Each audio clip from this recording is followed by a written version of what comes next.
This is the Indiana Religious Freedom Restoration Act challenge to Clinton, Irsay, Cyrus, Kutcher, Cher, Wilco, et al. After signing Indiana's Religious Freedom Restoration Act, Governor Mike Pence tweeted, "Faith and religion are important values to millions of IN residents. With passage of RFRA, IN will continue to respect beliefs of all Hoosiers." In short, the act is an extension of the age-old and completely legal right for a business to refuse service to anyone or not. Politicians, the media, and pop culture are ablaze with regards to this issue, and yet surely no one who opposes the act opposes refusal of service in general. For example, there are laws that keep bar owners from serving inebriated customers.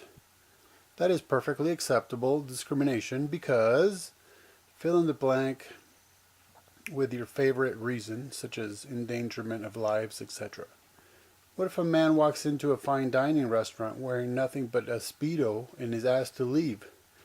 That is perfectly acceptable discrimination because fill in the blank with your favorite reason.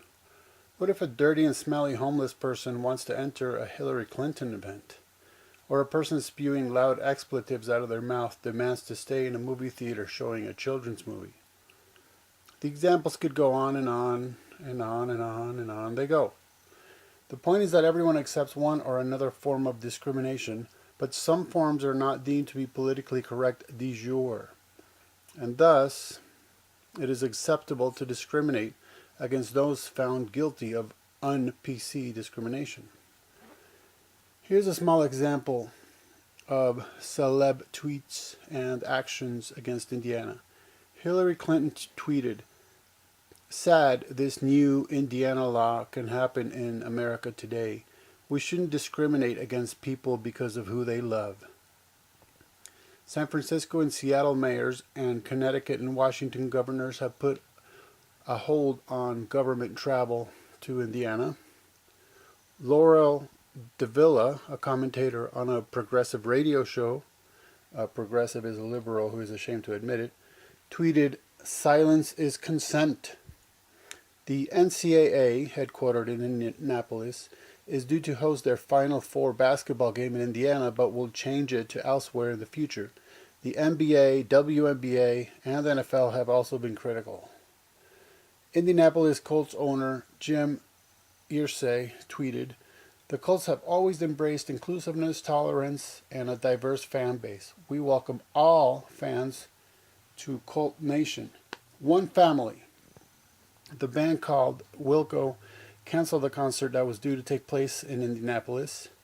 Cher, whose son Chaz Bono is transgendered, tweeted, and I quote directly, #GovPence is another example of right-wing racism, assault on women's rights, and hatred of LGBT Americans. People use Bible to justify slavery also. A video is going viral that is called "Indiana is a great place to be a bigot." Ashton Kutcher tweeted, "Indiana, are you also going to allow Christian establishments to ban Jews from coming in, or vice versa? Religious freedom?" On Instagram, Miley Cyrus wrote, "In honor of #this and another hashtag I had to delete due to expletives, to Indiana's RFRA. It is unevolved and unjust. You may hear that this bill isn't what the big bad liberals are making it out to be. That this isn't a discriminatory act. It is just to protect the quote-unquote consciousness of Christians. To judge anyone for how they want to express themselves and their love to another human is wrong, no matter how these," and another expletive deleted, "sugarcoat it. The Bible says," if that's what we're really basing a 2015 bill on, "the way that you judge others will be the way that you will be judged. which I hope is just as harshly and unfair as those a part of Indiana's LGBT community. The fight for freedom isn't over. I won't give up. By the way, this is the very same Miley Cyrus who admitted that she uses date rape drugs on people and encourages her mostly very, very young audience to do the same. Now, here's the challenge to them all. As reported in the article, Susana Martinez, Gay Marriage, Discrimination and Prejudice, from February 24, 2012 AD, Antonio Darren, a homosexual cosmetologist, refused to cut New Mexico Governor Susana Martinez's hair due to her political position on same-sex marriage. He discriminated and refused her business. You do not know about it because her reaction was simply to go elsewhere and not to file a lawsuit, not to call for a boycott, not to demand that he close his business, and not to start a media circus. Based on your position on this issue, unless you condemn Darren and demand the boycott of his business, then you are clearly not interested in this issue, but are simply posturing.